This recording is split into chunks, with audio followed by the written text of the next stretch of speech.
घर में हुई अरे आज छुपाना जरूरी नहीं यार कुदारी लाना कुदारी बाबू इशू कांच वाला है देख के ना एक तो फूट गया कांच रहना रखना लाने ना घर ले कहां लगा लगा दूसरा को लगा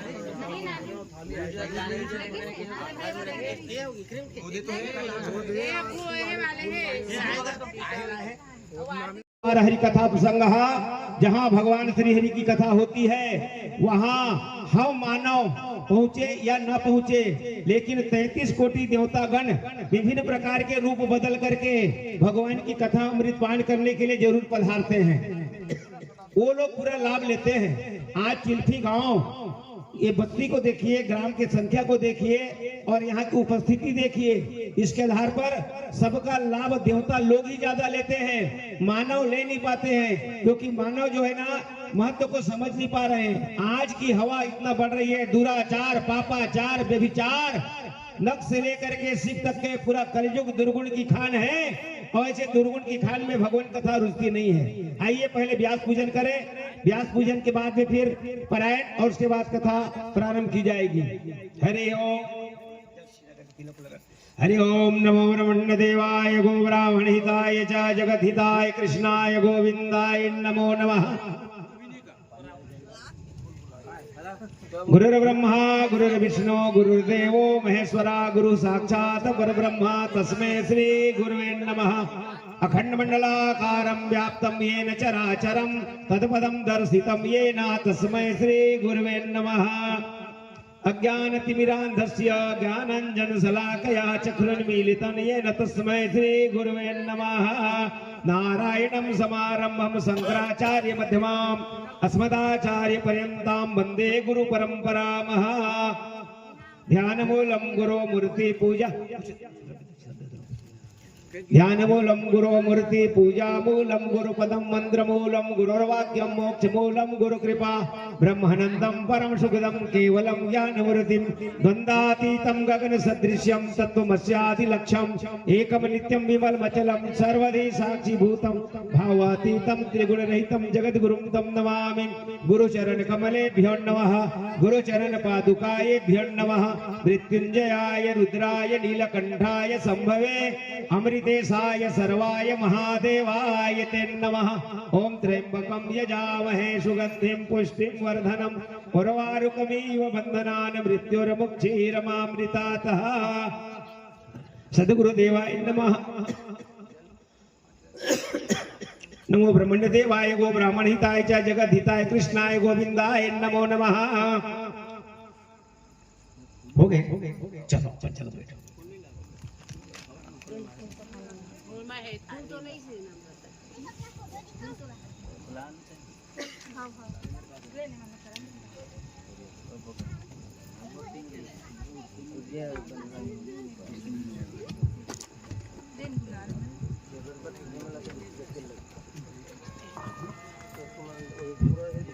गुरु पूजन के बाद में आरती का कार्यक्रम होगा और आरती के बाद में पारायण होगी और पारायण के बाद प्रवचन शुरू होगा। जितने हमारे धर्मानुरागी धर्म प्रेमी माता बहनों बहन जितने भी हैं, आप सबसे हमारा अनुरोध, जो भी कथा रसपान कराने के प्रेमी सज्जन, आइए सह परिवार सहित अपने जन्म को सफल बनाइए। 24 घंटा पेट के चिंता, 24 घंटा पेट के चिंता, राम भजन कहाँ मिलते, काम क्रोध और लोभ मोहर हमर मूला सिलथे। जिंदगी भर हम पाप कमाइन जरगे सोनहा काया, क्षण भर प्रभु न भजे नहीं, न मिली से प्रभु के माया। बार बार नहीं मिले ये मौका, समय के लाभ उठा लो, अंत समय के रास्ता बनी जिंदगी सफल बना लो। भागवत रामायण गीता मनहर मनखे मन बर तरियाए, नहवैया मन नहा लेवो सबो पाप के धोइयाए। ये 7 दरवाजा के हमर जो शरीर, एक दिन 2 दिन स्नान नहीं करे से बदबू आ जाते, आदमी नजदीक में आना पसंद नहीं करे। वैसने हमार मन जो मलिन होते, ये मन की शुद्धता के लिए कम से कम वर्ष में एक बार सप्ताह यज्ञ का आयोजन होना बहुत जरूरी है, जिससे हमारे मन की कालिमा, मन की मलिस कुलिस सब समाप्त हो जाए। तो आइए एक बार फिर से ये चिंफी गांव में जो आज द्वारकापुरी धाम बन गया है, इनसे उपस्थित होकर के अपने कुछ क्षण मात्र के 9 दिवसीय सत्संग को पूर्ण लाभ लेने का प्रयास करें। एक बात बता दूं, तुलसी पिछले पाप से हरि चर्चा न सुहाए। जैसे ज्वर की जोर में भोजन ना रुचि जाए, तेज बुखार आने के बाद भोजन की रुचि खत्म हो जाती है, वैसे ही पापी लोगों को भगवान की कथा नहीं रुचती है। क्यों? आग को जान के खूंदो या अनजान में वो अपना प्रभाव दिखाएगा, जलाएगा। बर्फ में आंख में पट्टी बांध के बर्फ शरीर में रख दो, ठंडकता महसूस होगी। दवाई को जान अनजान में खाओगे, अपना प्रभाव दिखाता है। ऐसे ही मेरी भगवान का ये जो नाम है, वृथा जाय तन धन सभी, वृथा जाय धन धाम, वृथा न जाता है कभी नारायण का नाम, नारायण का नाम। तो आइए भगवत कथा प्रेमी धर्मानुरागी भाई बंधो अपना अपना स्थान ग्रहण करें। आरती होगी, आरती के बाद पारायण और उसके बाद भगवान की व्याख्या। रात ज्यादा विलंब हो चुका है, इसीलिए आज कार्यक्रम का प्रारंभ शुभारंभ किया जाएगा और बाकी शेष कथा को कल बताया जाएगा। कि शुरुआत के रूप में चूंकि हमारे से विलंब हो गई है, प्रारंभ तो करना ही पड़ेगा। उसके रूप में इस तरह से आज थोड़ा आप सब यथा योग्य अपना आसन ग्रहण कर ले। चलिए आरती के तैयार हो जाए।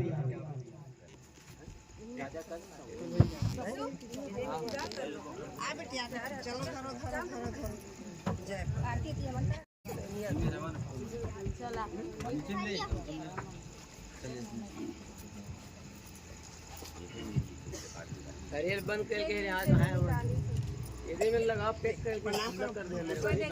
हरिओम आदो देव की देवगर भजननम गोपी गृहवर्धनम मायापूतन जीवितापहरणम गोवर्धनोद्धारणम कंस छेदन कौरवादिहननम कुंती सुता पालनम एतद श्रीमद् भागवत पुराण कथितम श्री कृष्ण लीलामृतम। आइए भगवान जी के मंगलमय आरती में समस्त ग्रामों से शामिल होकर के अपना मूल्य जीवन धन्य करे। जय श्री कृष्ण, जय श्री राधे। सभी लोग खड़े हो जाइएगा। श्री भागवती भगवान की है आरती, पापियों को पाप से तारती। श्री भागवत भगवान की है आरती, पापियों को पाप से तारती। ये अमर गंगे पंचम में निराला, कवि ज्योति जगाने वाला। ये अमर गंगे ये मोती पंथ ये पंचम वेद निराला, कवि ज्योति जगाने वाला।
ओम यानि कानि पापानि जन्मांतरकृतानि च तानि तानि विनश्यन्तो प्रदक्षिणा प्रदे प्रदे मंत्रार्था सफला सन्तो पूर्णा सन्तो मनोरथः शत्रूणां बुद्धिनाशो अस्ति मित्राणां उदयस्तवः जल के छिटा सर्वे भवन्तु सुखिनः सर्वे सन्तु निरामयः सर्वे भद्राणि पश्यन्तु मा कश्चित् दुःखभाग् भवेत् हरिः ओम यज्ञेन यज्ञमये जन्त देवास्तानि धर्वाणि प्रथमन्यासन् देहनाकं महिमानः सचन्त यत्र पूर्वे साध्या सन्ति देवाः। बोल वृंदावन बिहारी लाल की, भागवत भगवान की, व्यास भगवान की, स्वामी सुखदेव महाराज की, व्यास भगवान की। आरती लेकर के सभी सहयोग अपना आसन ग्रहण कर लेवे। अभी पर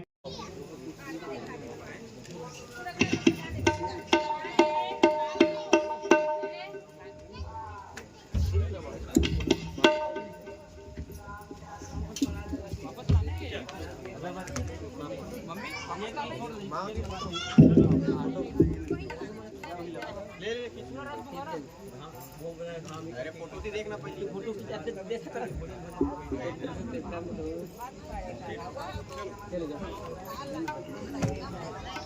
ये तो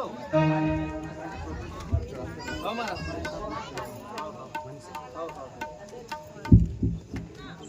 हो गया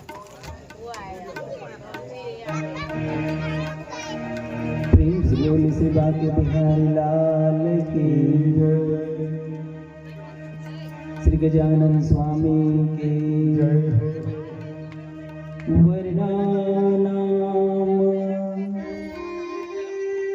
अर्थ संघानाम रसानाम छंदसामपि मंगल नमस्कृतारो वंदे वाणी विनायको दक्षिणे लक्ष्मणो यस्य वामे च जनकात्मजा पूरवतु मारुतिर्यस्य तं वन्दे रघुनन्दनम्। नमो ब्रह्मण्यदेवाय गोब्राह्मणहिताय च जगद्धिताय कृष्णाय गोविन्दाय नमो नमः। वासे विभूषितकरा नवनीरदाभात पीताम्बराधरुणा बिम्बफलाधरोष्टा पूर्णेन्दुसुन्दरमुखा दर्वेन्द्रनेत्रात् कृष्णात् परं किमपि तत्त्वमहं न जाने। करारविन्दं पदारविन्दं मुखारविन्दे विनिवेशयन्तं वटस्य पत्रस्य पुटे शयानं बालं मुकुन्दं मनसा स्मरामि। श्री वृंदावने मत मलिन्दपुञ्जे कालिन्दजाकुल कदम्बकुञ्जे सनयशलतं सबलं सगोपं शगोधनं नन्दसुतं भजामि। ध्यानमूलं गुरुर्मूर्ति पूजामूलं गुरोपदं मन्त्रमूलं गुरोर्वाक्यं मोक्षमूलं गुरुकृपा। ब्रह्मानन्दं परमसुखदं केवलं ज्ञानमूर्तिं द्वन्द्वातीतं गगनसदृश्यं तत्त्वमस्यादिलक्ष्यम् एकं नित्यं विमलमचलं सर्वधि साक्षिभूतं भावातीतं त्रिगुणरहितं सद्गुरुं तं नमामि। नमः शारदे देवी सरस्वती मतिप्रदे प्रसीद मम जीवाग्रे सर्वविद्याप्रदा भव। प्रेम से बोल श्री गजानन स्वामी की जय प्रेम से बोल श्री बांके बिहारी लाल की जय हो। शारदा मैया की जय हो। श्री चंडी मैया की जय हो। श्री महामाया मैया की जय हो। श्री शीतला मैया की जय हो। प्रेम से बोल श्री हनुमान जी महाराज की जय हो। आइए चैत्र महीने का कृष्ण पक्ष सप्तमी तिथि और विशेष स्वर्गीय श्रीमती सावित्री साहू जी की स्मृति में आयोजित वार्षिक श्राद्ध कथा, जिसमें उपस्थित आप सभी धर्मानुरागी सत्संग प्रेमी, विशेष रूप से साहू परिवार में उपस्थित आप सभी परीक्षित के रूप में विराजमान तीनों भाई और विशेष हमारे आदरणीय साहू जी, आप लोगों की तरफ से आयोजित वार्षिक श्राद्ध, जिसमें आप सभी उपस्थित धर्मानुरागी सत्संग प्रेमी बंधुजन और वात्सल्यमयी ममतामयी माताओं, आइए हमको यह जो पल मिला है इसको सब भगवान के भक्ति में लगाते हुए अपने तन मन धन से भगवान की सेवा आराधना करें, जिससे हमें मुक्ति की प्राप्ति हो। प्रेम से बोले सियावर रामचंद्र की, श्री बांके बिहारी लाल की।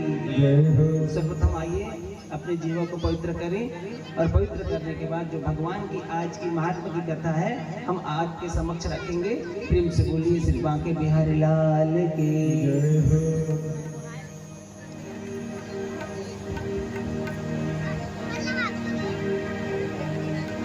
हो बोलो श्री राम जय राम जय जय राम। बोलो श्री राम जय राम जय जय राम। बोलो श्री राम जय राम जय जय राम। बोलो श्री राम जय राम जय जय राम। श्री राम जय राम जय जय राम। श्री राम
लाल की जय।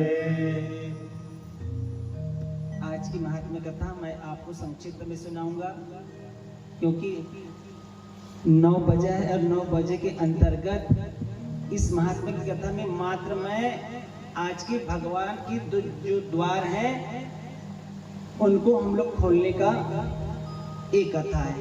तो आइए सर्वप्रथम महात्मा के अंतर्गत करते हैं। महात्मा माने महत्ता। श्रीमद् भागवत कथा की महत्व क्या है, इनको सुनने की क्या लाभ है। हम देखिए मनुष्य जीवन में हम सर्वप्रथम कर्म तो नहीं करते, लेकिन फल की इच्छा पहले चाहते हैं।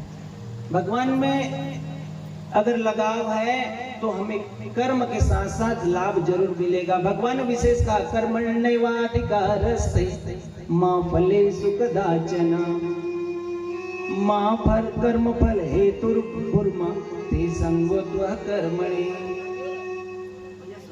थोड़ा सा ना भाई थोड़ा देख रहा नहीं वो मिला के हैं। थोड़ा से स्पीक ढंग से बनाओ भाई, मजा नहीं आ रहा है।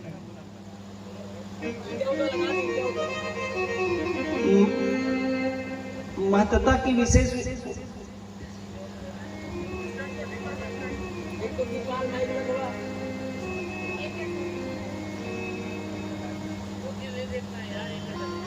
बात बताऊं मैं आपको महत्वता के बारे में, कि जब हम भगवान के द्वार पर जाते हैं तो सर्वप्रथम हमारा चरणारविंद चरण कमल जो है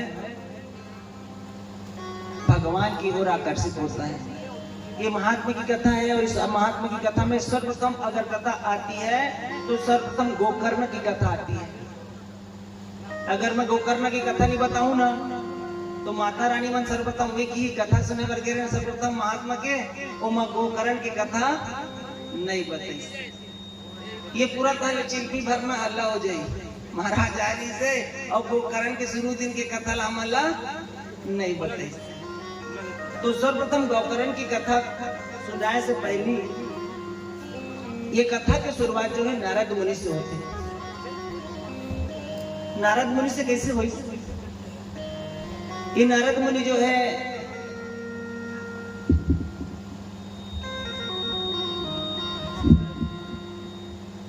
प्रेम से बोली श्री बांके बिहारी लाल की।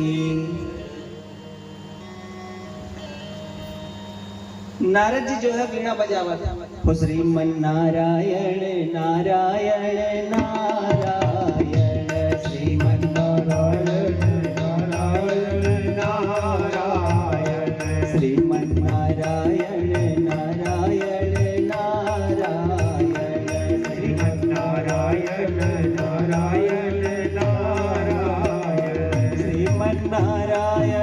नारायण नारायण श्रीमन नारायण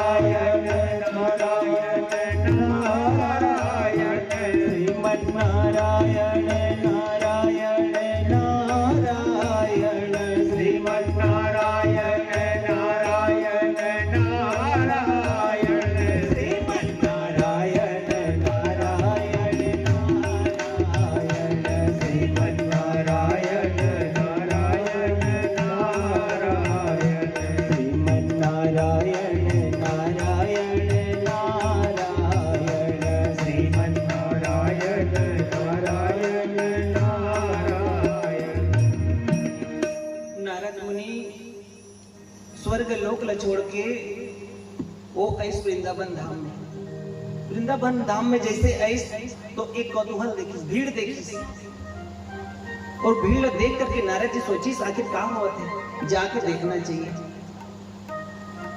भीड़ बहुत महिला मन के लगे रही, वो भीड़ ला हटावत हटावत नारद जी वो जगह पहुंची जिनमें क्रियाकलाप हुआ थी। वो कहा देखी 2 बुढ़वा आदमी सोते हैं और ओखरमा जो है वो उठाए के प्रयास कर रहे थे। नारद जी देखिस कौतूहल वो कुछ नहीं बोली, लेकिन जो ओखरमा है भक्ति देवी वो नारद जी देख करके उठी तो प्रणाम करीस और नारद जी देख करके बोलिस कि हे महात्मा अहो भाग्य सुने हम कि नारद जी के दर्शन होते और कल्याण जरूर होते, तो हे स्वामी आज मोरो कल्याण कर दो।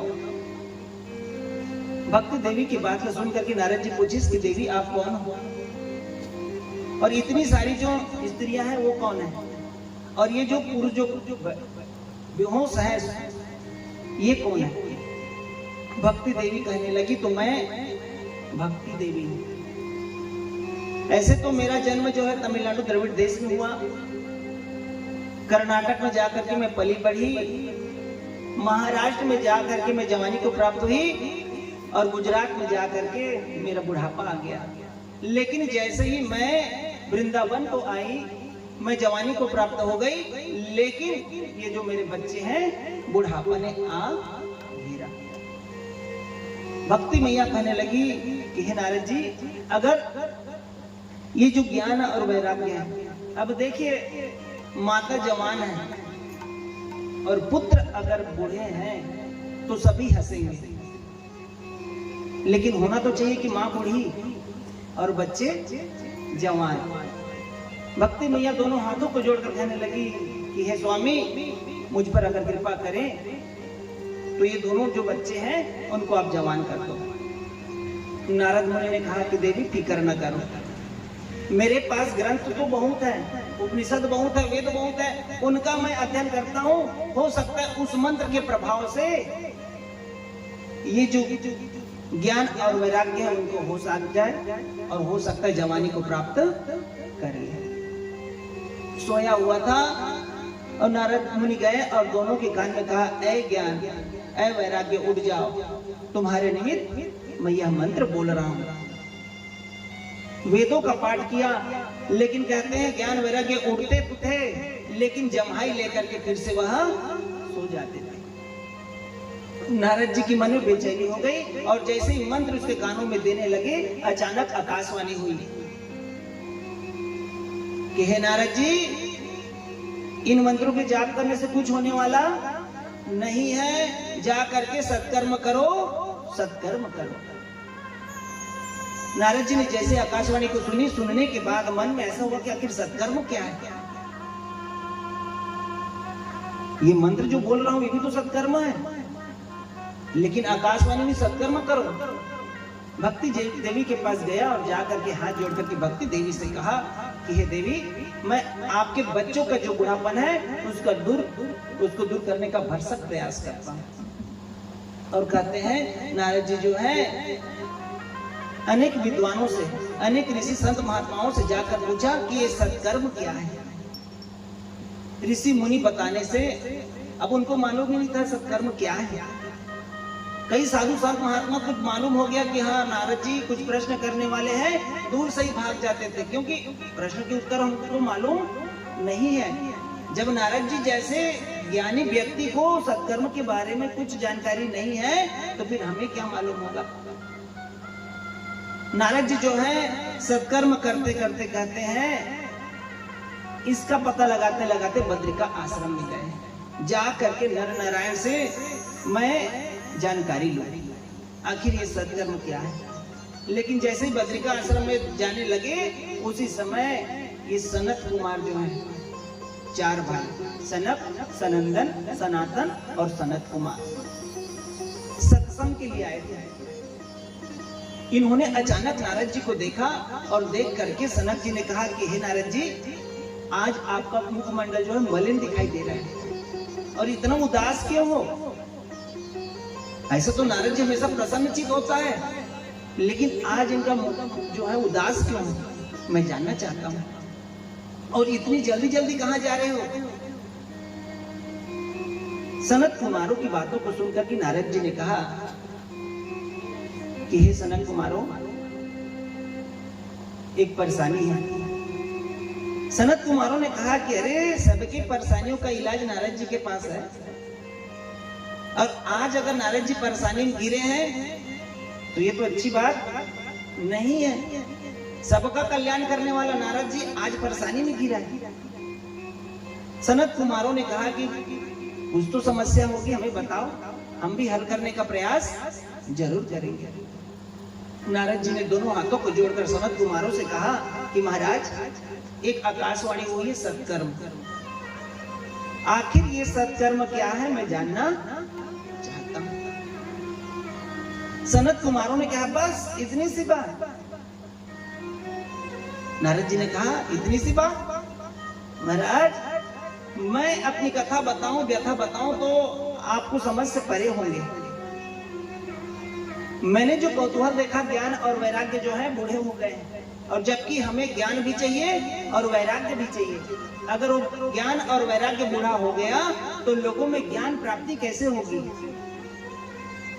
भक्ति तो लोगों के हृदय में आ ही जाता है, लेकिन जब तक ज्ञान और वैराग्य की प्राप्ति ना हो तो भक्ति कहां से मिलेगी? सनत कुमारों ने कहा फिक्र मत करो कि नारद जी, इनके पास हमारे पास उनका उपाय है। सत्कर्म का मतलब होता है श्रीमद् भागवत कथा का पाठ करना, कथा श्रवण लाभ। नारद जी ने कहा कि अरे सत्कर्म यही है, यही सत्कर्म है। सनत कुमारों ने कहा हाँ यही सत्कर्म है। नारद जी ने कहा अगर यही सत्कर्म है और इनको कराने से ज्ञान वैराग्य को, अगर जो मूर्छा है वो अगर दूर हो जाए, जवानी को प्राप्त अगर कर ले, तो मैं इस कथा को जरूर करूंगा। नारद जी ने पूछा तो महाराज इस कथा को कहाँ करेंगे? सनत कुमारों ने कहा देखो जी, इस कथा को हम हरिद्वार में जाएंगे और आनंद मठ में जाकर के भगवान के श्री चरणों में श्रीमद् भागवत कथा को करेंगे। निसंदेह भक्ति जो है दौड़कर अपने पुत्रों को लेकर आएगी, उनका कल्याण हो जाएगा। जैसे ऋषि संत समाज को पता चला कि नारद जी भागवत कथा कर रहे हैं, कई लोगों ने सोचा रे नारद तो रखती है, उन्होंने तो शादी नहीं किया, लेकिन ये भागवत कथा क्यों करा रहे हैं? पूरे करते हैं, धीरे धीरे चर्चा पूरे नगरों में फैल गई। धीरे धीरे धीरे कहते हैं पूरे इस विश्व में फैल गया कि नारद जी भागवत कथा करा रहे हैं। किसके लिए? ज्ञान और वैराग्य की प्राप्ति के लिए। देवल ऋषि, विश्वामित्र, वशिष्ठ, पराशर, अनेक अनेक बड़े बड़े ऋषि संत महात्मा जो है उस आनंद मठ हरिद्वार में इकट्ठे होने लगे। कहते हैं दौड़ करके पीने के लिए, भगवान की कथा का रसपान करने के लिए सभी संत महात्मा जो है उस आनंद मठ में आकर के कथा श्रवण पान करने लगे। सनकादि ऋषियों को व्यासपीठ पर बिठाया गया और बिठाने के बाद नारद जी सुंदर वक्त श्रोता बन गए, और श्रोता बनने के बाद नारद जी ने कहा कि महाराज जी कथा प्रारंभ करो। सनक जी ने कहा कि सुनो जी, इस श्रीमद् भागवत कथा और कुछ नहीं है, मात्र भगवान के चरित्र का वर्णन है। श्रीमद् भागवत कथा के माध्यम से लोगों को अगर कल्याण करना है तो श्रीमद् भागवत कथा श्रवण करनी चाहिए। और फिर सनत कुमारों ने भागवत कथा का महत्ता समझाने लगे। उसी समय की बात है, कहते हैं यही जो भक्ति देवी जो है वृंदावन में थी, वो उठ करके अपने पुत्रों के साथ उस हरिद्वार में पहुंच गई। नारद जी ने जोरदार तालियां बजा कर उनके स्वागत किया कि धन्य है भागवती कथा, जो बूढ़े को भी जवान कर सकता है। अब देखिए भक्ति देवी अपने ज्ञान वैराग्य पुत्रों के साथ तो आई, आने के बाद हाथ जोड़कर कहने लगी। सनत कुमारों से कहा कि हे स्वामी आप तो यहाँ आ गए, लेकिन हमारा स्थान कहाँ है?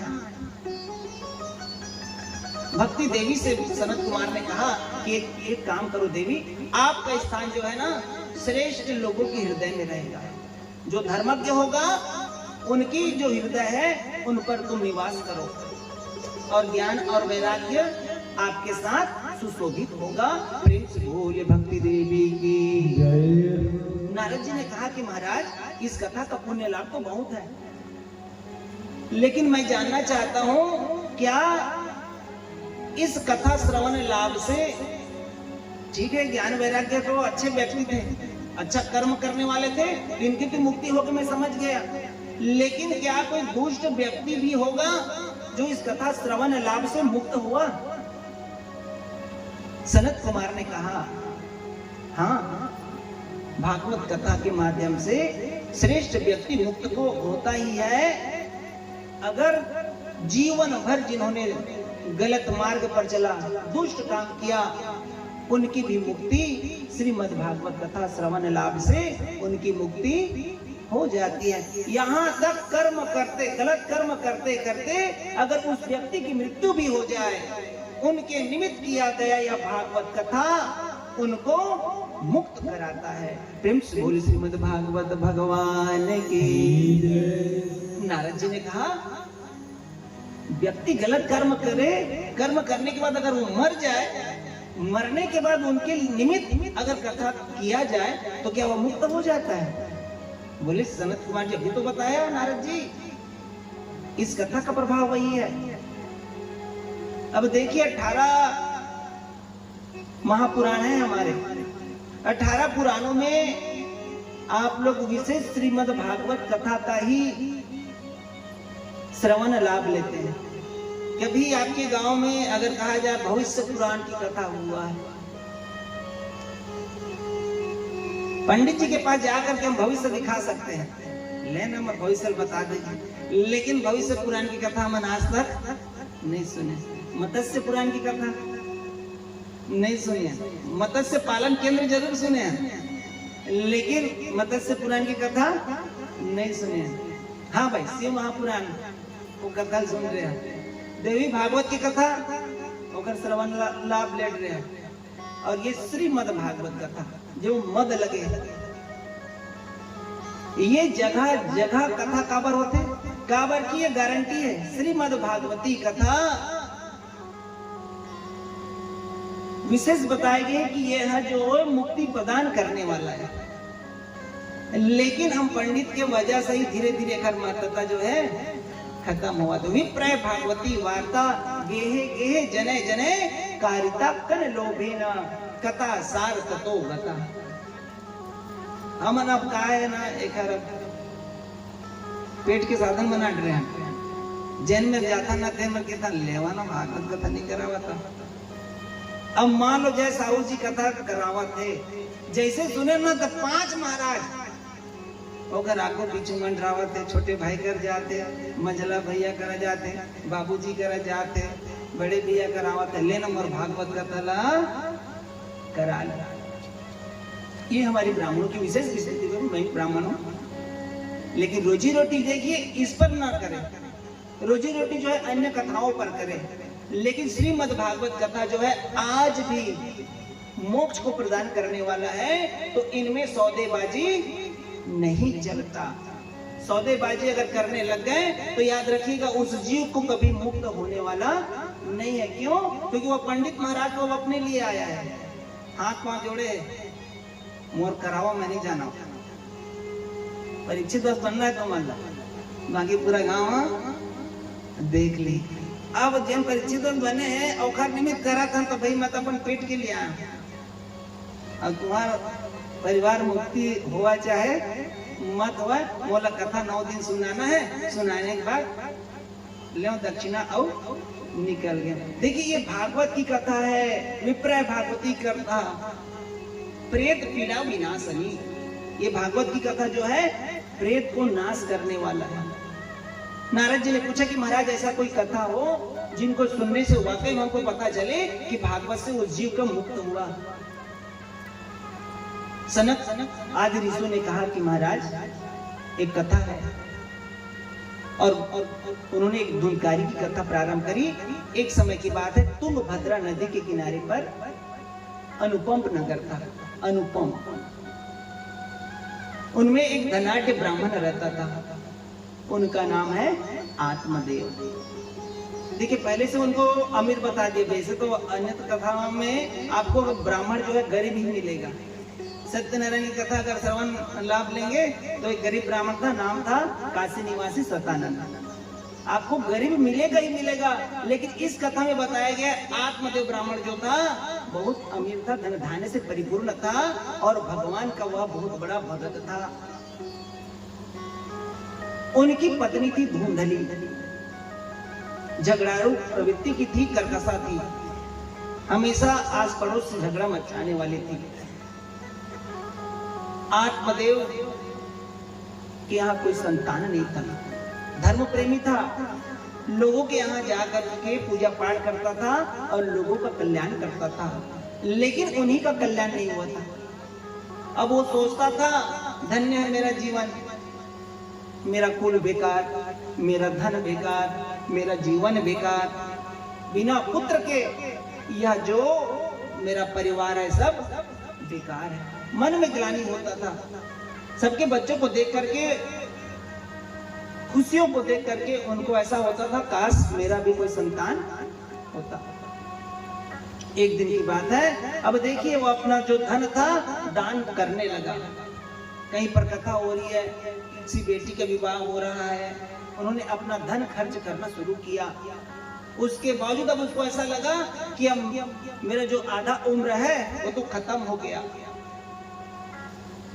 अब मुझे संतान चाहिए, नहीं तो मैं वन को चला जाऊंगा। अब देखिए निराशा हुई, और निराशा होने पर कहते हैं वह वन को चला गया। वन को जाकर के उस वन में, जंगल में बहुत रोया, शरीर जो है सूख गया, उनको प्यास लगी और तालाब में जाकर के पानी पिया। पीने के बाद जैसे ही वह पार में जाकर के बैठा, बैठने के बाद देखिए कृपा, एक सन्यासी बाबा आया और सन्यासी बाबा ने ब्राह्मण जी से पूछा, आत्मदेव से, कि बेटा क्या हुआ और निराशा क्यों बैठे हो, शरीर जो है सूख गया है, क्या बात है, चिंता हो गई? आत्मदेव महाराज ने कहा कि महाराज मेरा कोई संतान नहीं, और कहते हैं एक कुंभ नाम का नरक होता है, उसमें मुझे जलना पड़ेगा। सन्यासी बाबा ने कहा कि सुनो ना बेटा, मैंने ध्यान लगा कर देखा है, 7 जन्म तक तुम्हें पुत्र सुख लाभ नहीं है, 7 जन्मों तक कोई पुत्र मिलने वाला नहीं है। आत्मदेव ब्राह्मण जो है सन्यासी के चरणों में गिर गया, और गिरने के बाद कहा कि महाराज मेरा आत्म कल्याण कर दो और मुझे संतान सुख दो। सन्यासी बाबा ने कहा सुनो जी, जिसका संतान नहीं है ना, वो 2-4 सालों तक रोता है, उसके बाद वो खुशी खुशी जीवन बिता लेता है। जिसका बच्चा है, बच्चा होने पर मर जाए तो वो 2-4 महीने ही रोता है। लेकिन याद रखना आत्मदेव, अगर बालक संतान अगर नालायक निकल गया, धूर्त मूर्ख निकल गया, तो वह जीवन भर रोता है।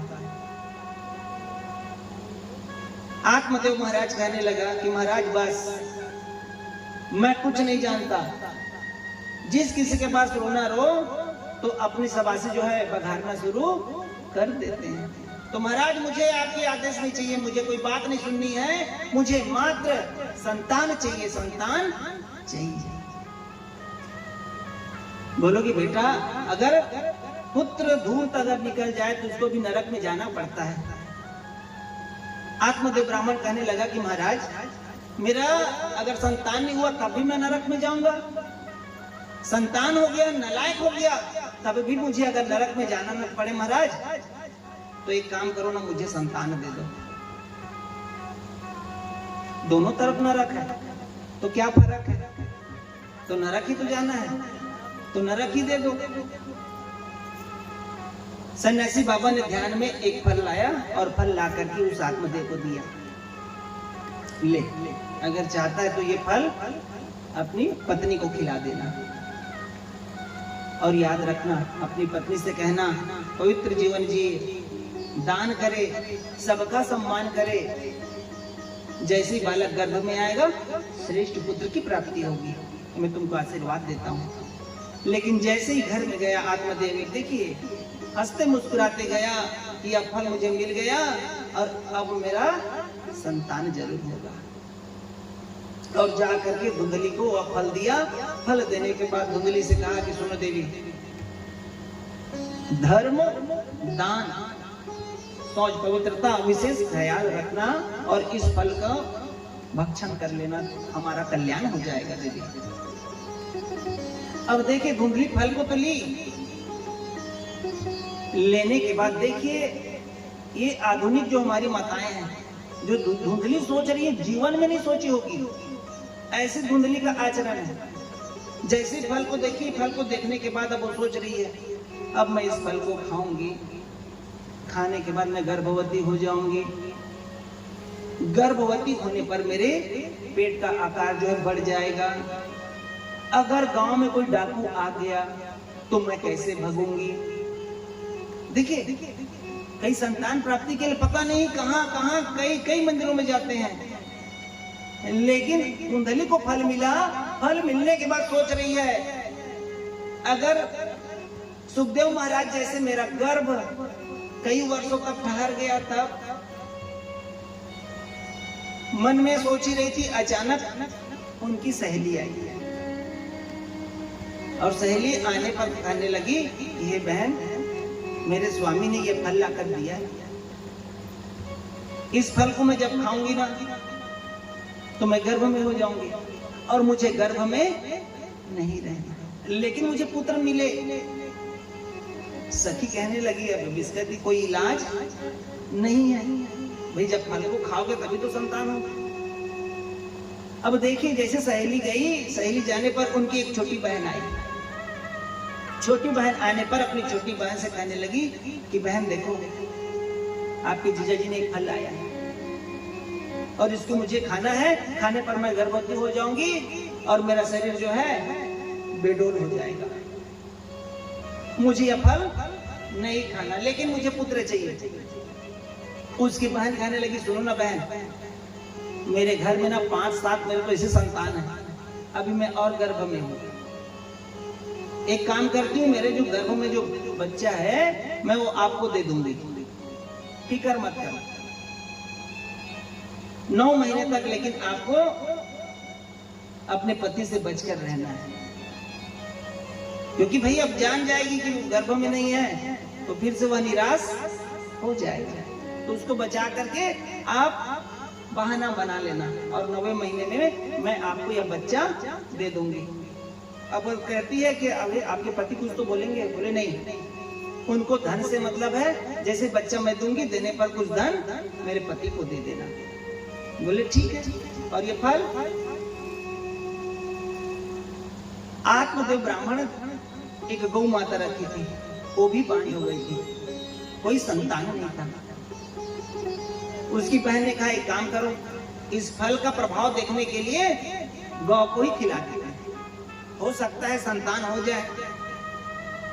और धुंधली ने वह फल गौ माता को खिला दिया। अब समय बीतने लगा और 9 महीने जैसे हुआ, उनका गर्भ जैसे ही पैदा हुआ, वो अपना बच्चा जो है अपने पति के माध्यम से धुंधली को लाकर दे दी।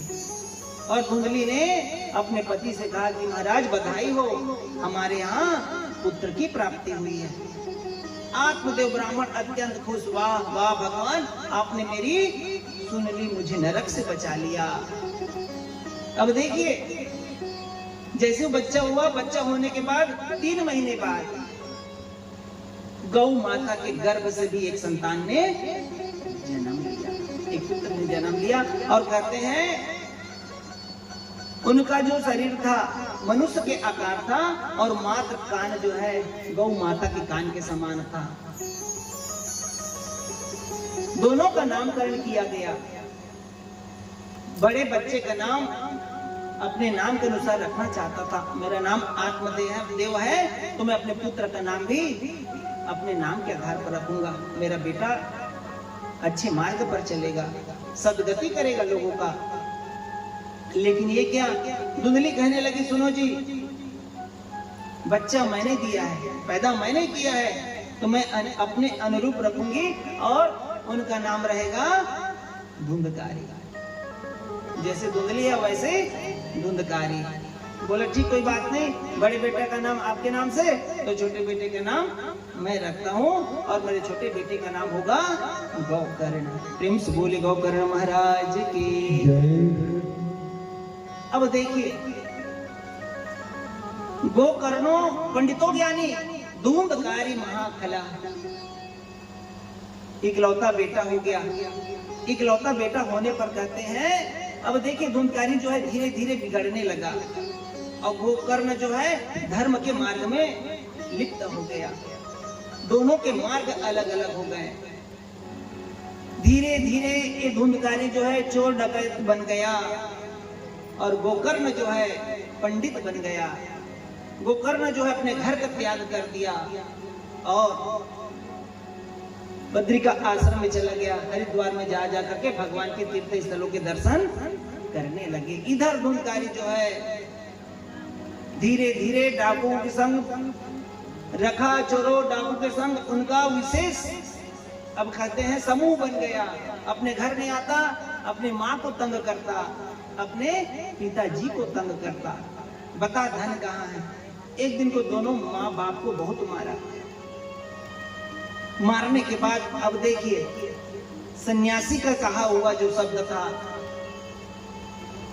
पुत्र न हो तो आदमी खुश रहता है, पुत्र होने के बाद मर जाए तब भी आदमी संतुष्ट हो जाता है, लेकिन पुत्र अगर मूर्ख हो गया, गलत मार्ग पर चला गया तो वह जीते जी मर जाता है।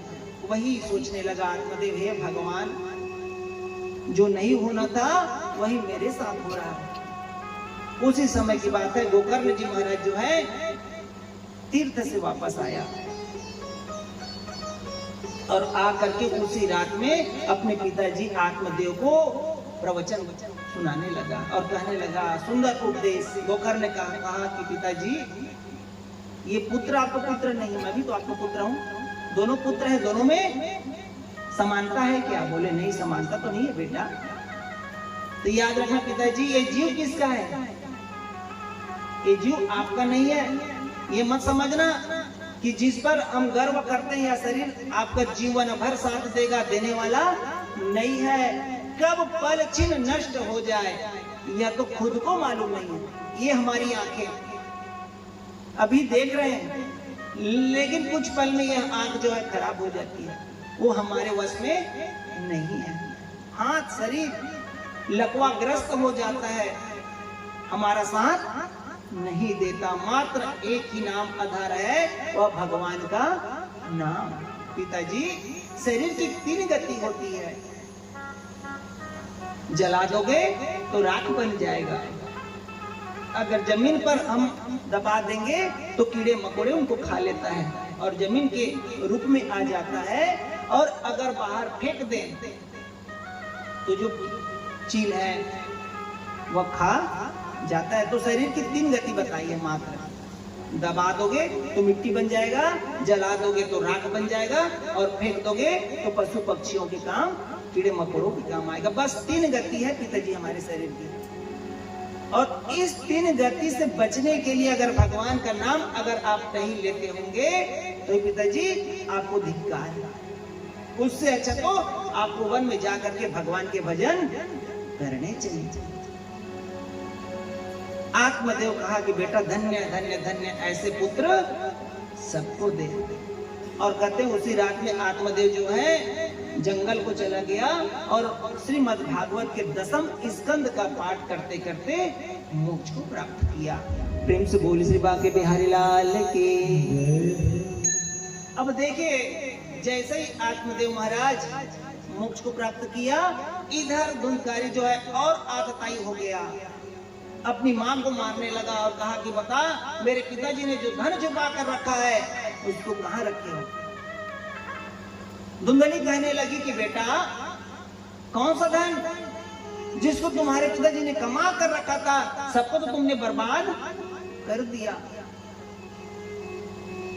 उसी रात में कहते हैं धुंधली जो है बहुत रोई, और रोने के बाद उनके घर में कुआं था, उसी कुएं में कूदकर अपने प्राणों की आहुति दे दी। इधर धुंधकारी जो है और स्वतंत्र हो गया। स्वतंत्र होने पर कहते हैं उन्होंने 5-5 वेश्याओं को अपने घर में रख लिया, चोरी करने लगा। अब वेश्याओं को ऐसा लगा कि ये तो हमारा लालन पालन करता ही है। अब इन्होंने क्या किया, धुंधकारी जो है अब राजा के घर में जाकर चोरी करने लगा। वेश्याओं को पता चला कि देख अभी राजा के घर जाकर चोरी कर रहा है, अचानक अगर ये पकड़ा जाएगा तो इनके साथ साथ हमको भी मृत्यु दंड मिलेगा। तो रात के समय क्या किया, ये जो 5 वेश्याएं हैं उन्होंने धुंधकारी को पकड़ा। पकड़ने के बाद दोनों हाथ और दोनों पांव को बांधकर खटिया में उनके गला को दबाया। गला को दबाने पर भी वह धुंधकारी नहीं मरा। तो उन्होंने कहते हैं जलते हुए जो कोयले के जो अंगार हैं धुंधकारी के मुंह में ठूस दिया और कहते हैं उनकी दर्दनाक मौत हो गई। मौत होने पर कहते वह प्रेत बन गया। गोकर्ण को पता चला कि मेरे भाई का निधन हो गया। उन्होंने गया क्षेत्र में गया, प्रयाग क्षेत्र में गया और जाकर के उनका पिंडदान किया। पिंडदान करके जैसे ही वह अपने नगर को आया, आने पर रात में कहते हैं यही प्रेत जो है अलग अलग रूपों में गोकर्ण को डराने लगा। कभी भेड़ के रूप में, कभी हाथी के रूप में, अलग अलग रूप में आकर के उनको डराने लगा। गोकर्ण ने कहा अरे तुम कौन हो? उन्होंने नहीं बताया। उन्होंने जल का सिंचन जल का आचमनी हाथ में लिया और हाथ में लेकर के उनके तरफ जल को दे मारा। तो उनको एक आकृति हुई प्रेत की और कहा कि भैया मैं आपका बड़ा भाई धुंधकारी हूं। धुंधकारी बोला कि अरे मैं तो गया में श्राद्ध करके आ गया तुम्हारे निमित्त, और जो गया में श्राद्ध करता है उनकी मुक्ति निश्चित है।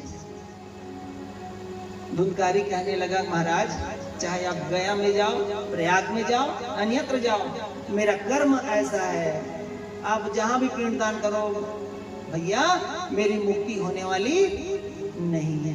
हे भैया मेरे निमित्त कुछ करो, इस प्रेत से आजादी दो, मुक्ति दिलाओ। गोकर्ण कहने लगा फिक्र मत करो, मैं इनके भी साधन ढूंढूंगा। और कहते होते सुबह उन्होंने संत महात्माओं के पास जाकर के इनका निदान प्रारंभ किया कि उनको मुक्ति कैसे मिले। साधु संत महात्माओं ने कहा कि काम करो जी, आप न सूर्य भगवान को पूछो, वह बताएगा कि इस धुंधकारी की मुक्ति का साधन क्या है। गोकर्ण ने कहा ये तो बात ठीक है। होते सुबह गोकर्ण जो है स्नान किया और स्नान करते ही सूर्योदय के समय उन्होंने भगवान सूर्य को जलांजलि देते हुए उनका प्रणाम किया। प्रणाम करते हुए सूर्यदेव महाराज जो है प्रकट हो गए और प्रकट होकर के पूछा कि पुत्र क्या बात है। गोकर्ण ने कहा कि महाराज किसी जीव को अगर मुक्ति पाना है प्रेत योनि से तो उनके निमित्त कौन सा कर्म करने चाहिए। सूर्य भगवान ने कहा एक काम करो जी, श्रीमद् भागवत कथा का पाठ करो। निश्चित है उनके निमित्त किया गया यह ज्ञान यज्ञ कथा जो है उनको मुक्ति प्रदान जरूर करेगा।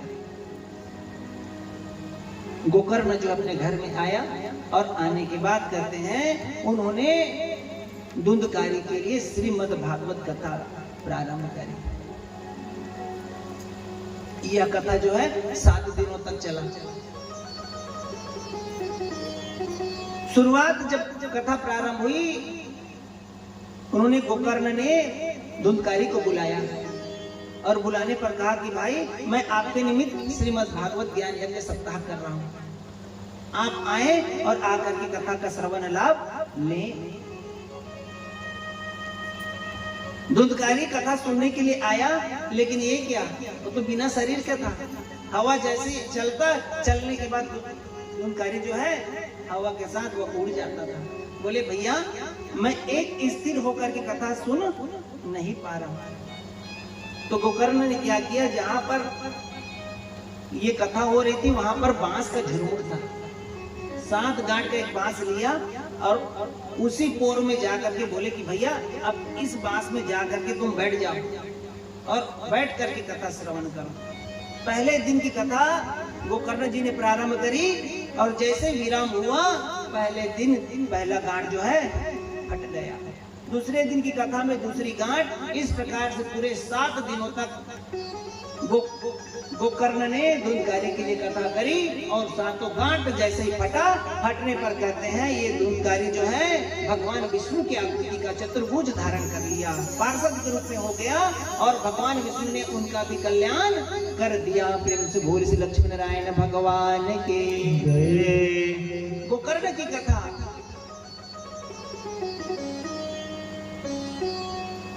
अब कहते हैं साक्षात विष्णु जी के पार्षद जो है उनको लेने के लिए आए। गोकर्ण जी ने प्रश्न किया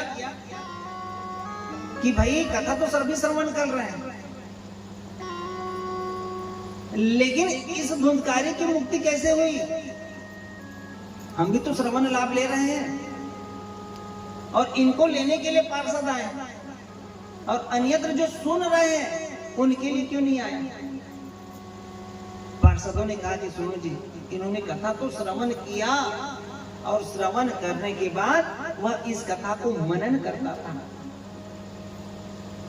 और हमन क्या करते हैं, अभी कथा सुना था ना, जैसे पंडाल के ऊपर जाबो ना पहले कथा बुला जाबो, महाराज का कथा की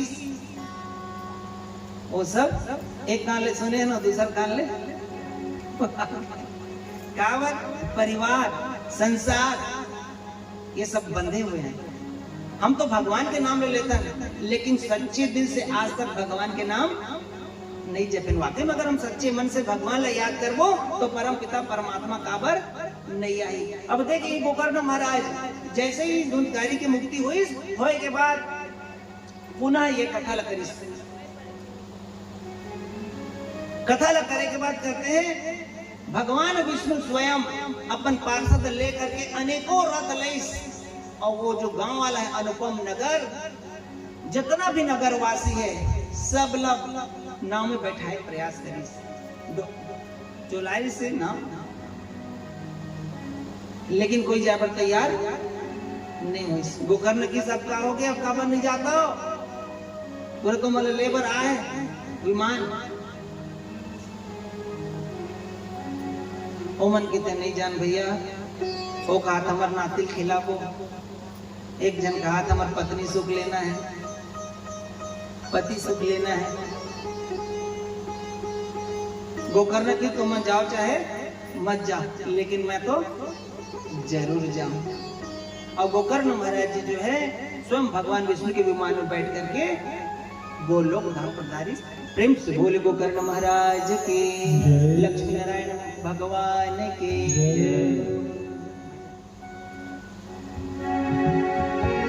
मुझे चरणों से लगा ले मेरे ध्यान मुरली वाले, मुझे चरणों से लगा ले मुझे ध्यान मुरली वाले। मेरी बात बात में तेरा,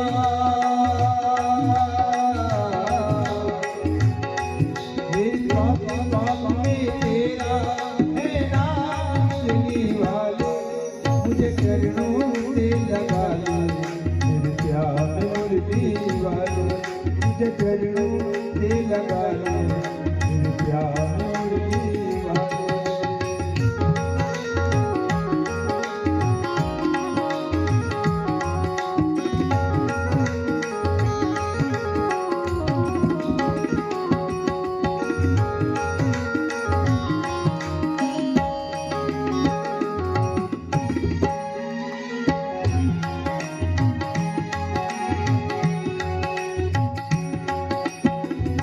भक्तों के तुमने गाना विदा बेटा, भक्तों के तुमने गाना विदा बेटा। मेरी दुकान थामो आके बिहारी, मेरी दुकान थामो आके बिहारी। बिगड़ी बनाए दे, बिगड़ी बनाए दे हरि वाले। मुझे चरणों से लगा ले मेरे प्यार मुरली वाले, मुझे चरणों से लगा ले मेरे प्यार मुरली वाले।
चरणों से लगा ले मेरे प्यार मुरली वाले, मुझे चरणों से लगा ले मेरे प्यार मुरली वाले। तेरी बात बात में तेरा, तेरी बात बात में तेरा, तेरा मुरली वाले, मुझे चरणों से लगा ले मेरे प्यार मुरली वाले, मुझे चरणों से लगा ले मेरे प्यार मुरली वाले, मुझे चरणों से लगा ले मेरे प्यार मुरली वाले, मेरे प्यार मुरली वाले, मेरे प्यार मुरली वाले। बोल कृष्ण भगवान की जय। अभी तो मैं कथा सुनाया, हमारे बाबूजी कहा करे से कि कथा सुनाए साथ साथ आध्यात्म कथा भी लेना है। कथा पहली बार डांट रहे मला, तो मैं आप मला आज की कथा सुना रहे। अब थोड़ी यही कथा ला अध्यात्म की ओर ले बोल। अभी मैं कथा बताया तुंगभद्रा नदी, ओकर किनारे बसे गांव अनुपम नगर, ओमा रहते आत्मदेव ब्राह्मण और धुंधली। ये तुंगभद्रा नदी का है। तुंग माने अधिक, भद्रा माने कल्याण करने वाले। तुंगभद्रा माने ये संसार, और ये संसार के किनारे में बसे अनुपम नगर। ये अनुपम नगर का है हमार शरीर। ये शरीर वाकई में एकदम अनुपम है भाई। हमन जेन भी चीज खाता है, जेन भी चीज खाता है वो बनते लाल। सादा खाता तो सादा नहीं बने, हमेशा लाल ही बनी। खून जेकर से हम जिंदा, कोई भी चीज खा लो वो खून जो है लाले बनी।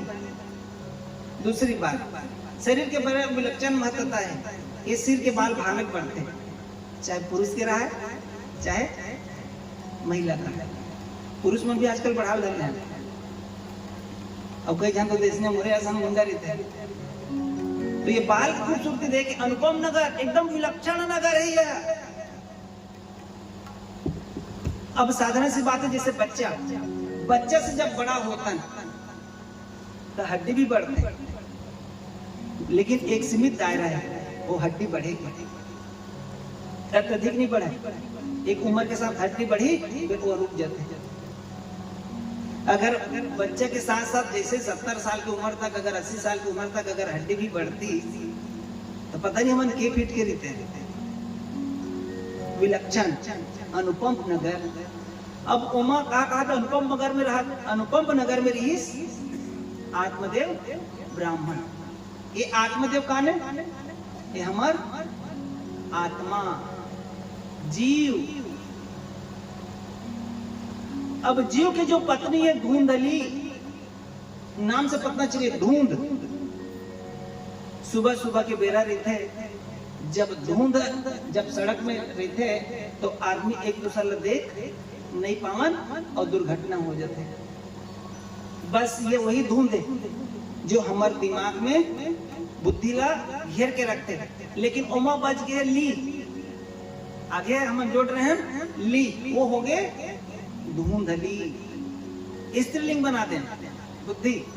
धुंधली मतलब जिन समझ में आने वाला नहीं है, क्या करना है, बिल्कुल अज्ञानता है हमारी बुद्धि में। जब तक जीव की अज्ञानता रही, वो अज्ञान आने वाला नहीं है। ओखर दो पुत्र बताइस, गोकर्ण और धुंधकारी। अब भाई हमारी बुद्धि में कोई समझ आपे नहीं करी, हम जो कर्म करबो तो हमारे से हमेशा गलत ही हुई, कोई अच्छा कर्म होने वाला नहीं है। बस ये धुंधली से हो गए धुंधकारी, गलत मार्ग में चलने वाला। लेकिन गोकर्ण काबर हुई? संत महात्मा एक फल दिस। कई जन पूछते महाराज, ये जो महाराज फल दिस है वो का है? सेव फल है, नारियल है, संतरा है, का है वो? भागवत कथा में ओकर चर्चा नहीं है। मात्र सन्यासी ने एक फल दिया और आत्मदेव जो है घर को आए। न तो वो नारियल है, न वो केला है, न सेव फल है, मात्र वो हरे सत्संग के फल। सत्संग के फल है वाले। सत्संग के फल जो है आत्मदेव जो है धुंधली में देना चाहिए, लेकिन धुंधली तो धुंध जम गए, वो लेबर तैयार नहीं हुई। वो कौन लतीस? गोल। गौ माने दो रूप होते, गौ माने गौ मैया और गौ माने होते इंद्रिय। इंद्रिय गोलधीश, और जैसे गोलधीश इंद्रियधीश जागृत हो गए और जागृत होने के बाद गोकर्ण प्रकट हो गए, मतलब हमारी बुद्धि जो है परिपक्व हो गई। परिपक्व जैसे हुई, अब धुंधकारी जो है तो गलत मार्ग में प्रशस्त हो गए, लेकिन जो गोकर्ण अच्छा पुत्र बनकर के आगे बढ़ी। आगे का बढ़ी धुंधकारी जो है 5 वेश्या, ये 5 वेश्या कौन है? शब्द, स्पर्श, रूप, रस, गंध, ये 5 चीजें जिन्हें हम लोग पकड़ के रखे हैं। ये 5 वेश्या है। एक तत्व तन्मात्रा एक का है शब्द के कान। कान का कहते अच्छा अच्छा मधुर ध्वनि हम लोग सुनाई दे, कान के यही मांगे। स्पर्श माने त्वचा, ये हवा चला था हम लोग आभास होते त्वचा के माध्यम से। शब्द, स्पर्श, रूप, ये नेत्र। कोई भी चीज जो देखना रहती है खाली ज्योति की जरूरत पड़ती है, ये नेत्र है। रस, जिह्वा, और गंध, नाक। ये 5 जो वेश्या है हम लोग जकड़ के रखे ये संसार में, हम लोग बाहर निकलन नहीं दे। सब कोई चाहता है कि हम लोग फल मिले संसार में रह के, भगवान हम लोग मुक्त कर दे। लेकिन व्यक्ति सोचिएगा, अगर हम संसार सागर में डूबे हैं तो हमें कभी मुक्ति मिलने वाली नहीं है। अगर हम संसार से वैराग्य की ओर जाएंगे तो हमारी मुक्ति निश्चित है। 5 वेश्याओं के रूप में फंसने पर देखिए गोकर्ण जी ने कथा प्रारंभ करी, और वो धुंधकारी जो है 7 गांठ के पास में जाकर के बैठ गया। अब धुंधकारी तो वो है, धुंधकारी तो हम मन हरा। हम मन कहां बैठते हैं? 7 गांठ के बांस कहां है हमारे शरीर में?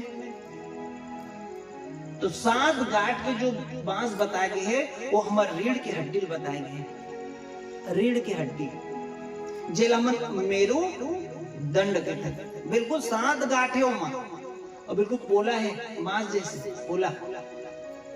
और योग के माध्यम से अगर समझा जाए तो 7 चक्र के तक। 7 चक्र में आप मतलब बता देता हूँ, मूलाधार, स्वाधिष्ठान चक्र, मणिपुर, अनाहत, विशुद्ध, आज्ञा चक्र और सहस्त्र चक्र। ये 7 चक्र हमारे बीच में आ गए। इला जब हम धीरे धीरे जागृत करता है तो ये जो सहस्त्रधार जो चक्र है वो प्रस्फुटित होते हैं, ज्ञान की प्राप्ति होगी। ज्ञान की प्राप्ति हो हमारा के मुक्ति होना ही होना है। जैसे ज्ञान की प्राप्ति होती है ना, हालांकि हम संसार जीवन में रहते थे, जिंदा तो नहीं था, लेकिन हमारा पूरा जो ध्यान है भगवान के चरणान वृंद में रहते हैं। ये 7 गांठ बताइस, और 7 गांठ में विशेष बताइस नारी की आसक्ति, पत्नी के साथ प्रेम, पुत्र की आसक्ति, पुत्र का प्रेम, व्यावसायिक आसक्ति, रोजगार, द्रव्य की आसक्ति, धन, कुटुंब की आसक्ति, परिवार, घर बार की आसक्ति, गांव की आसक्ति, ये सब जो है हमको बांध कर रखा हुआ है, जिसको काम, क्रोध, मोह, लोभ, मद, मत्सर, अविद्या, ये 7 गांठ जो है हमको इस संसार सागर में बांध कर रखा है। इस 7 गांठें बताया गया है। अब ये 7 गांठें जब जागृत होती है, जब सहस्त्रधार जो चक्र है जब वो प्रस्फुटित होता है, खिलता है, तो हमारी बुद्धि जो है क्या गलत है और क्या सही है, अब उस पर विचार करना प्रारंभ किया। हमने मंथन किया समुद्र मंथन होगी, हम समुद्र मंथन में बताएंगे आखिर समुद्र मंथन किसका हुआ। जीवन में आप समुद्र को मत लो, मत आएगा कभी नहीं, लेकिन हमने समुद्र मंथन किया, 14 रत्न निकले। हम उसकी चर्चा भी करेंगे अध्यात्म के माध्यम से कि आखिर समुद्र मंथन हुआ किसका और 14 रत्न कैसे निकले समुद्र के माध्यम से, हम उसको भी बताने का प्रयास करेंगे। अब देखिए, जैसे ही हमारे शरीर प्रस्फुटित हुआ, हमें ज्ञान प्राप्त हुआ और एक ही आधार भगवान की शरणागति। हरेर नाम हरेर नाम केवलम कलौ नास्तेय नास्तेय नास्तेय गतिर् अन्यथा। कहते हैं जब हमारे जो पुण्य संचित है, लाखों पुण्य जब उदय होते हैं, तब इस भागवत कथा में हमें श्रवण लाभ मिलता है। अन्यथा आप तो सुनने के लिए आए हैं, व्यक्ति सुनते सुनते अपने घर की चिंता करता है। और ये मन जो है बड़ा प्रबल है, मन को बांधना बहुत मुश्किल है। अगर मन बंध गया तब तो इस कथा का जो सार है आपको समझ में आने वाला है। और अगर मन जो है बुद्धि को बांध लिया तो याद रखना आपकी बुद्धि कुछ काम करने वाली नहीं है। और आज की कथा का विराम मैं यही तक करता हूँ। प्रेम से बोले श्री बांके बिहारी लाल की जय। कल की कथा जो शुरुआत करेंगे, परीक्षित जन्म भी होना है और परीक्षित जन्म के साथ साथ हम ये जो कथा है हिरण्याक्ष वध तक लेकर जाएंगे। प्रेम से बोले श्री बांके बिहारी लाल की। आइए भगवान की मंगलमय आरती में समझते, ग्राम माता शामिल होकर के अपना मूल्य जीवन धन्य करे। सभी लोग खड़े हो जाइएगा और पास में आ जाइएगा।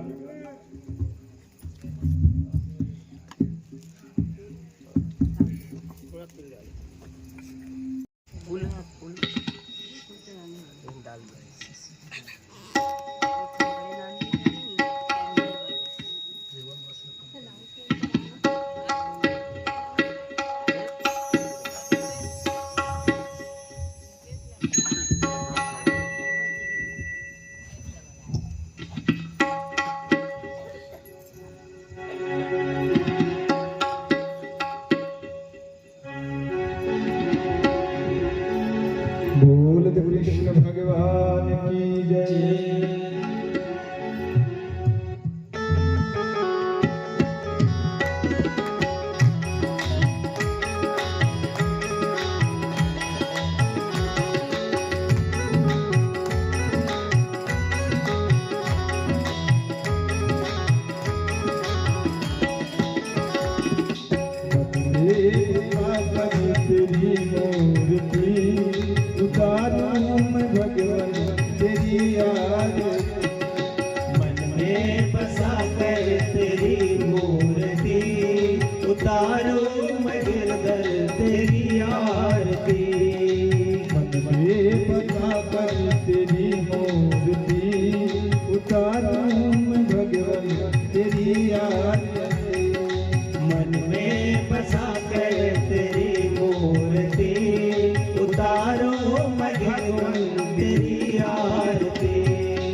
क्या मैं तू भगवान जिंदगी तेरे नाम करते हैं अर्पण। मांग तुझसे क्या मैं यही सोचूं भगवन, जिंदगी जब तेरे नाम कर दे अर्पण। मांग तुझसे क्या मैं यही सोचूं भगवन, जिंदगी जब तेरे नाम करते हैं अर्पण। मांगो तुझसे क्या मैं यही सोचूं भगवन, जिंदगी जब तेरे नाम कर दे अर्पण। कभी कभी तेरा कुछ नहीं मेरा, सब कुछ तेरा कुछ नहीं मेरा। कभी कभी तेरा कुछ नहीं मेरा, सब कुछ तेरा कुछ नहीं मेरा। कब मन है मारा तू कब है जानती, मन में बसा कर तेरी मूर्ति, उतारो मैं भगवन तेरी आरती। तेरी महिमा गाए संत करे ध्यान, नारद गुणगान करे निर्विणाता। वेद तेरी महिमा गाए संत करे ध्यान, नारद गुणगान करे छेड़ विनाता। तेरी महिमा गाए संत करे ध्यान, नारद गुणगान करे निर्विणाता। वेद तेरी महिमा गाए संत करे ध्यान, नारद गुणगान करे छेड़ विनाता। भक्त तेरे द्वार करते हैं पुकार, भक्त तेरे द्वार करते हैं पुकार। भक्त तेरे द्वार करते हैं पुकार, भक्त तेरे द्वार करते हैं पुकार। करते खरी आरती घर पे आरती। मन में बसा कर तेरी मूर्ति, उतारो मैं भगवन तेरी आरती। एक कर तेरी मूर्ति, उतारो मैं गिरधर तेरी आरती। मन में बसा कर तेरी मूर्ति, उतारो मैं भगवन तेरी आरती। कर्पूरी गौरम करुणावतारम, संसार सारम सदा वसन्तं हृदयारविन्दे, भवानी सहितं नमामि। मंदार माला गुलताल पाए, कपाल माला नित से कराए, दिव्यांबराय च दिगंबराय, नमः शिवाय नमः शिवाय। त्वमेव माता पिता त्वमेव, त्वमेव बन्धुश्च सखा त्वमेव, त्वमेव विद्या जटिलं त्वमेव, त्वमेव सर्वं मम देव देव, त्वमेव सर्वं मम देव देव। बोल कृष्ण भगवान की जय। हरि ओम। यानि कानि च पापानि जन्मांतर्कृतानि च तानि तानि विनश्यन्तु प्रदक्षिणा प्रति प्रति। 3 परिक्रमा कर ले अपनी जगह में। मंत्रार्थ सफला संतो पूर्णा संतो मनोरथा, शत्रुनाम बुद्धि नाशो अस्ति, मित्राणाम बुद्धि अस्तवा। पानी छीटा लगाएंगे। सर्वे भवन्तु सुखिनः, सर्वे सन्तु निरामयाः, सर्वे भद्राणि पश्यन्तु, मा कश्चित् दुःख भाग् भवेतः। मंत्र पुष्पांजलि थोड़ा अक्षत लीजिए, पुष्प लीजिए, हाथ जोड़िए मंत्र पुष्पांजलि के लिए। हरि ओम। यज्ञेन यज्ञमय जन्त देवास्तानि धर्माणि प्रथमन्यासन्न तेहनाकं महिमानः, सचत्त यत्र पूर्वे साध्या सन्ति देवाः। हरि ओम। एकदन्ताय च विद्महे वक्रतुण्डाय धीमहि तन्नो दन्ति प्रचोदयातः। हरि ओम। तत्पुरुषाय च विद्महे महादेवाय धीमहि तन्नो रुद्रः प्रचोदयातः।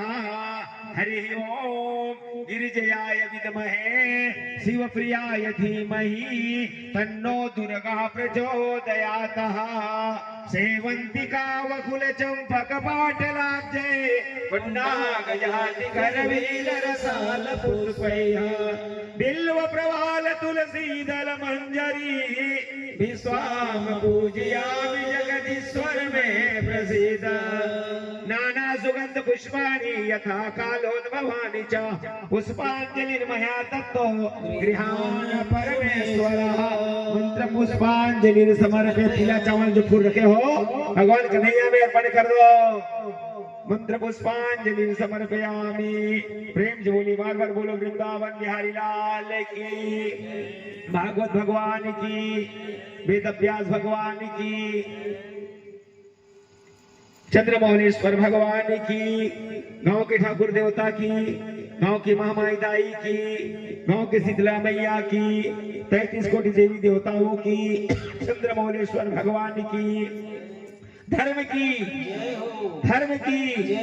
अधर्म का प्राणियों में विश्व का संपूर्ण भारत में गो हत्या गो माता की अनंत विरोधी धर्म सम्राट जगत गुरु शंकराचार्य ब्रह्मण्य स्वामी स्वरूपानंद सरस्वती महाराज की ओम नमः पार्वती पते सबको आरती लीजिए और आरती के साथ साथ प्रसादी लेकर के जाएंगे और भजन का आनंद लीजिए प्रसादी वितरण